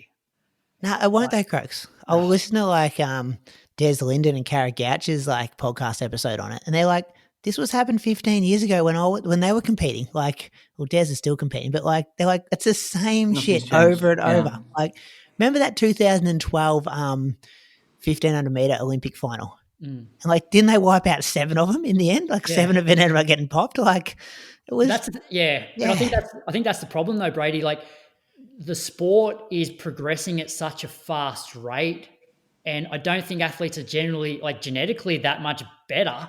Oh no, it's the shoes though, Crooks. The shoes and the bike. Yeah, but the shoes have been around for I'm joking. quite a while now. That's what everyone keeps saying. It's the shoes. It's like, fuck off. Everyone's It's the lactate pro machines. The fact that everybody is running way faster than what you would actually expect them to be doing, or that their rate of improvement over 6 to 12 months, you're like, I know when I was competing, it's like, yeah, I was improving, but like if I took a small amount off, I was pretty stoked.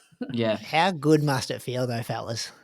Like whatever she was on that day in Chicago, she rolled through halfway like 12 seconds off her half marathon PB. It must be the greatest feeling ever, just putting your foot down, Just pretty much floating. sprinting and not getting tired. Like, I want to try it. Well, no, I don't want that on the record. So I think back in the day, the AIS actually did like an EPO study. So they got like people. Did they? Yeah, I think they. When's got the people next one? Who Yeah, weren't we'll get on it. Signs up. who weren't competing anymore, but were obviously still quite fit to see like the improvement. Okay. We'll get on it before Valencia. Get the bicarb on. Get this heat suit on. We'll be ready to go. Yeah. It's too much technology for you, Clowesy.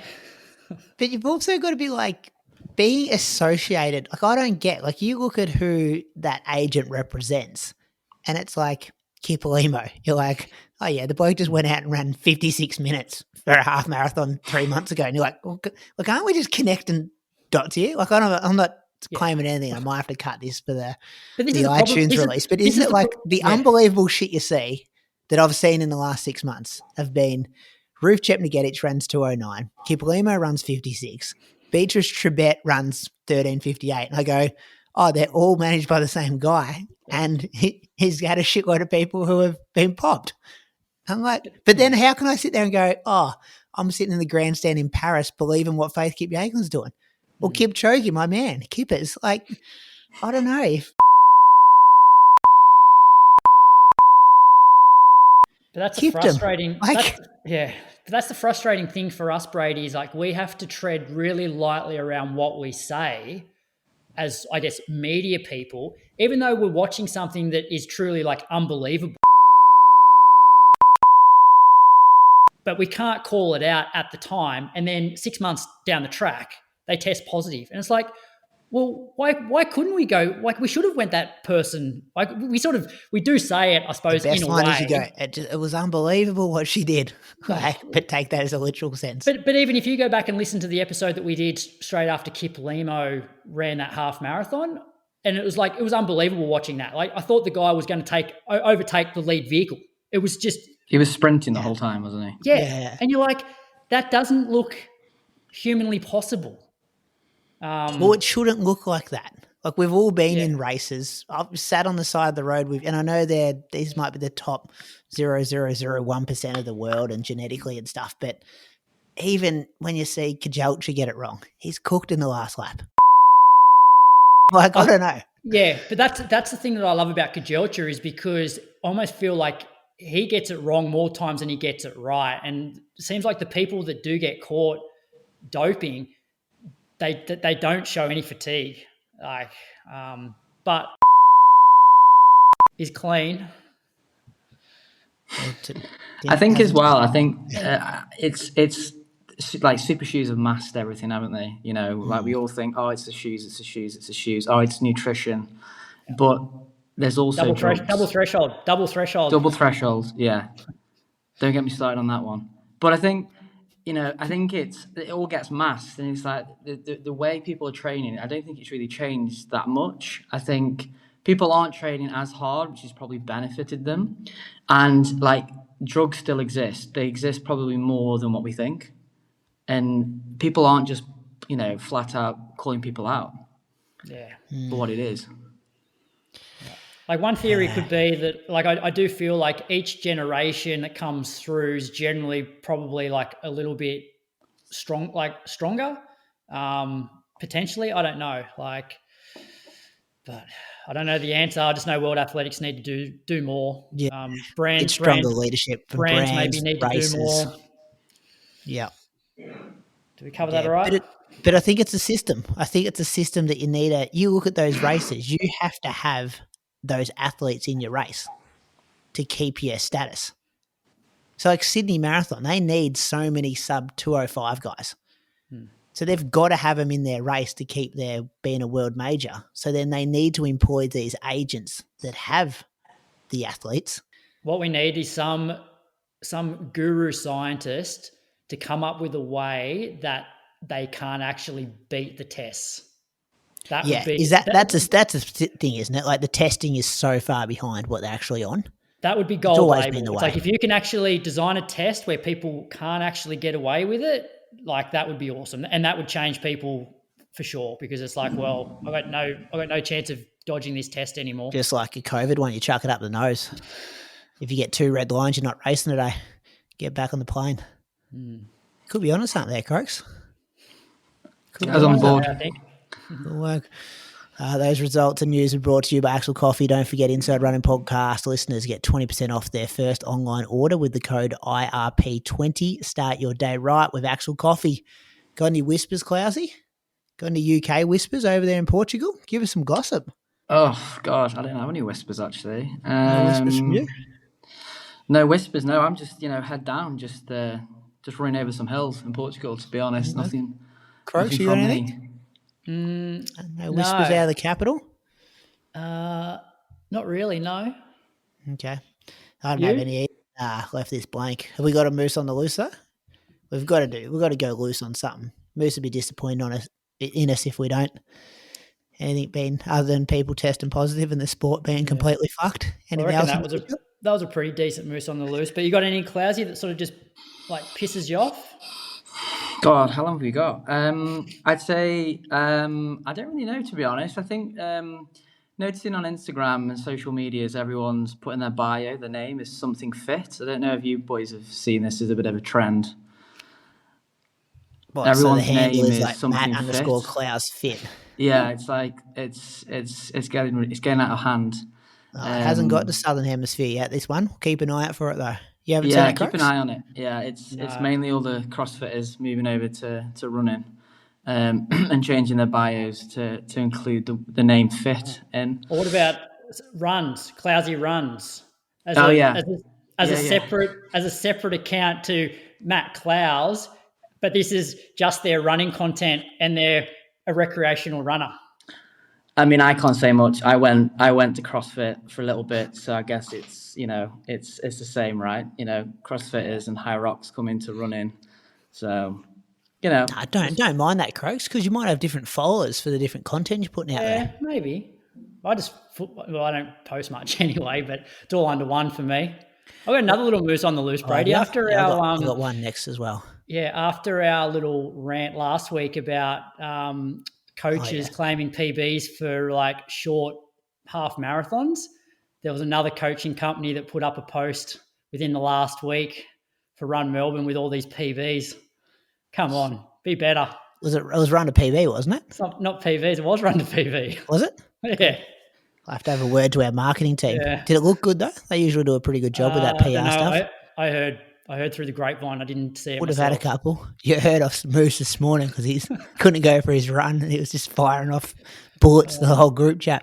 Look, it is a tough one as a coach though, because like we just celebrate whatever. So we just have a group chat with all the coaches, and it's like if any of your athletes have raced this weekend, just add their comments in, and then Zach just puts on a poster. Like so we want to celebrate our athletes. Yeah. You don't want to shatter an athlete and say, look, you ran 300 meters short. It wasn't a legit half marathon. You can't claim that PB, but it is false advertising as well. Yeah, you got to go the event, not the individuals. They got there. Where was this? Is it a short course somewhere? Yeah. Measured 20.8K. Someone did the numbers on it in our Patreon comments. It was like 20.6, I reckon. But then you had people running around like the medal area afterwards, Clousey, like where you get the medals and bananas and stuff for, just trying to get their watch up to 21.1. No. Yes. Win. Yeah. Yeah. Oh, And then like what's those happened people to sport? obviously don't know that a usual half marathon probably comes in at 21.2 anyway. So they've run around the medal area and the cup of water area.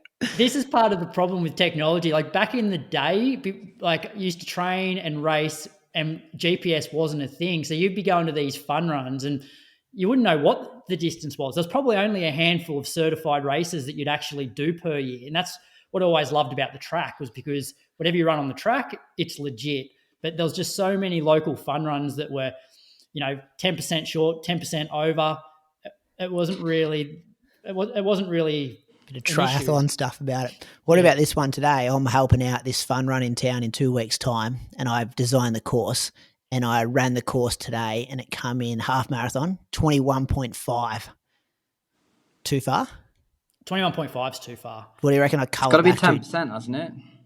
Well, this is like a very low-key half marathon. So I'm like, what do you reckon it has to show on the Garmin to be – we obviously wanted at least 21.1, but I don't want to be too close to 21.1 that then people come in at 21.08. So 21.2? 21.2 I reckon is pretty good. Like that Wollongong one I did last year, just got it here. Oh, it was 21.35. So anywhere from 2 to 3. I'll get in that area. Yeah. What about talking about half marathons? Fine. Hey? Just let them do it. It's not a problem. I think like people just need to go out and race and just be whatever that time is the time on that day. Go home, enjoy your day and just crack on. I just feel like there's so many stats these days where people just overanalyze everything. Just go and race, finish your race. If it was shit, if it was okay, if it was great, whatever. And I think that's the problem. I agree with you. I also think back in the day, I reckon people used to always pretty much have the same races on their calendar every year. And it was not so much about running PBs, it was beating your time on that course. So like City to Surf's 14K, you run pretty much the same distance every year. And it's like, try and beat your time on that course. Yeah. Exactly. Yeah, I like that. What about my moose on the loose is people who undervalue recovery after a half marathon. So when I was up in the Gold Coast last week, Croaks, people saying they just did the half marathon. I just did the half marathon. I'm like, well, it's not just. The half marathon's still a fucking hard event, like a really, really difficult hard event.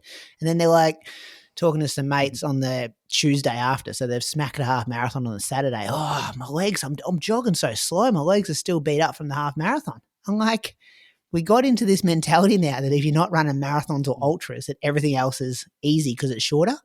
A half marathon will bang you up for a week. Yeah. Like maybe 6 or 7 days after, you might hit a decent long run or a workout. But don't be ashamed if you're tired after a half marathon. And don't say it's just a half marathon. That also comes back to like previous Moose on the Loose where people are always like, the marathon used to be like pretty much the longest event you'd do. But the marathon now is not enough. It's like got to go to an ultra because an ultra looks more impressive than a marathon. But it doesn't matter what distance you do. If you do it all out, it's impressive and it's going to hurt. Like does Cam Myers finish a Diamond League 1500 and say, I only ran 1500? Nah, track runs are different because they're all specialised. But I feel when people on the roads, it's like you've got to go for the longest distance possible. Yeah. I think that's the thing, isn't it? It's like marathons or 50Ks or it's nothing with, everyday runners.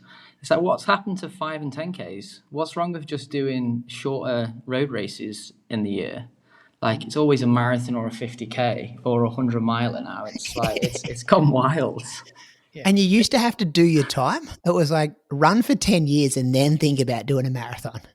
I'll talk to some people in my local town. Like, I've signed up for this marathon. I'm like, I haven't even seen you at parkrun. You really jumping up to 5K yet? Yeah, do your time, please.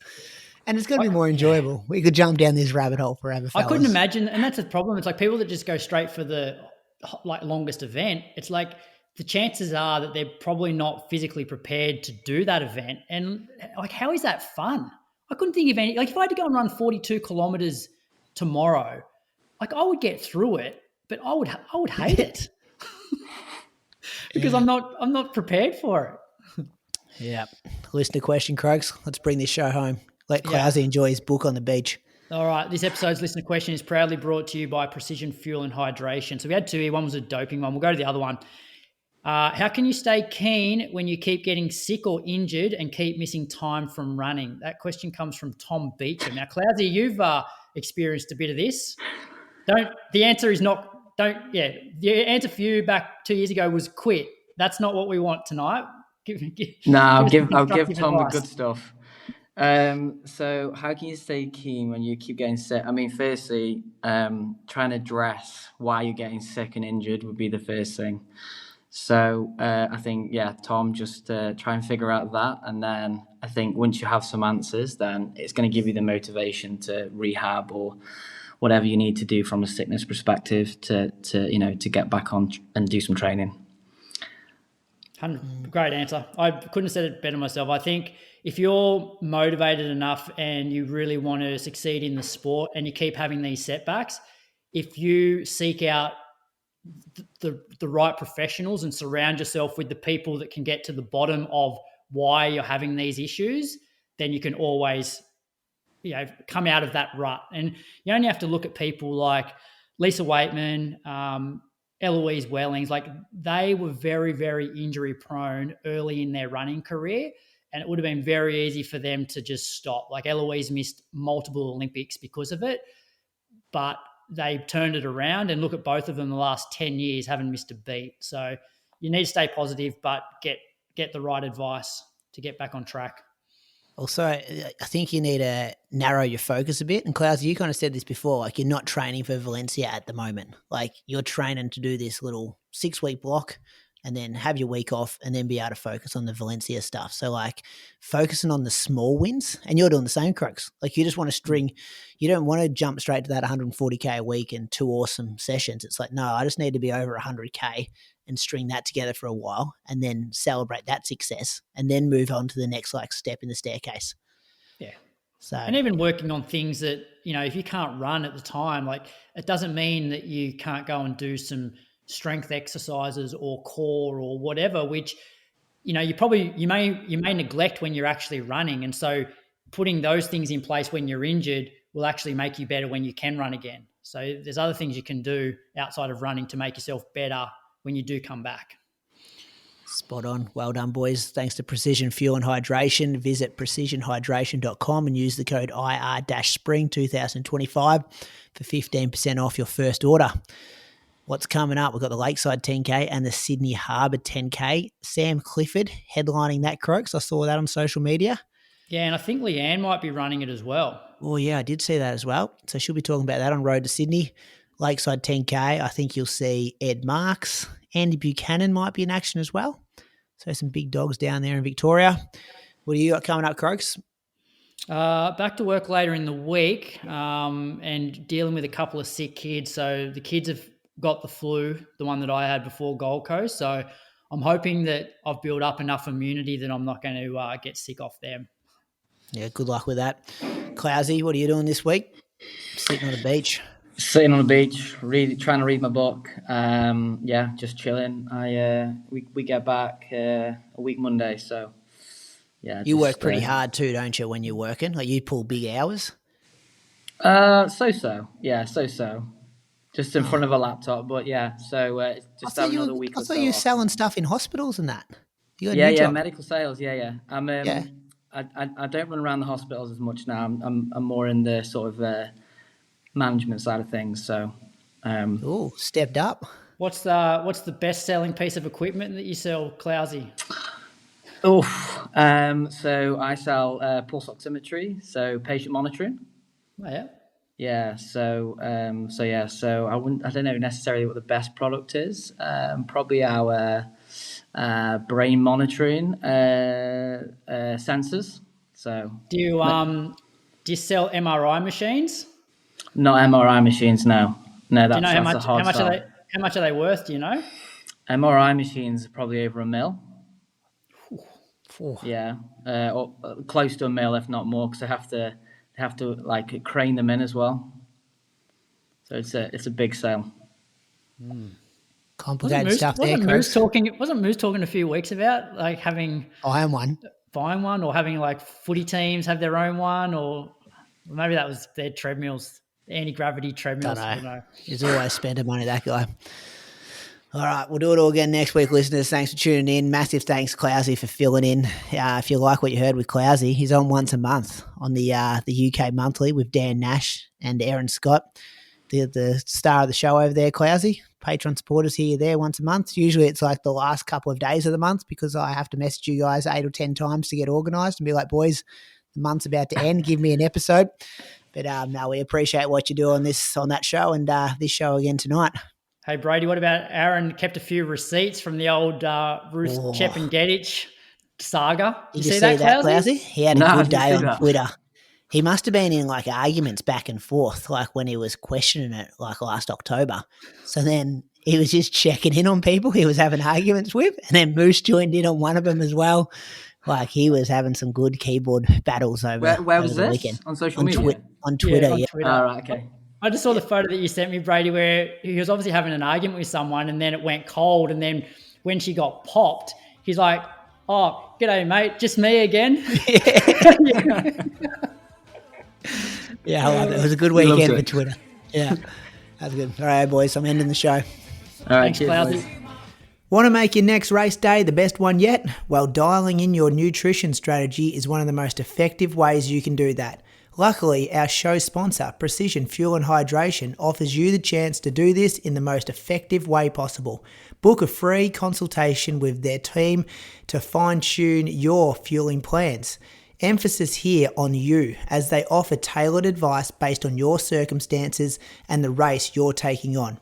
They're there to help you achieve your goals all year long, and as mentioned, this service is free of charge and a great opportunity to ask them any questions you may have about fueling and hydrating for your race. No question is too daft for them. We've loved Precision for a long while, and this free service is another reason why.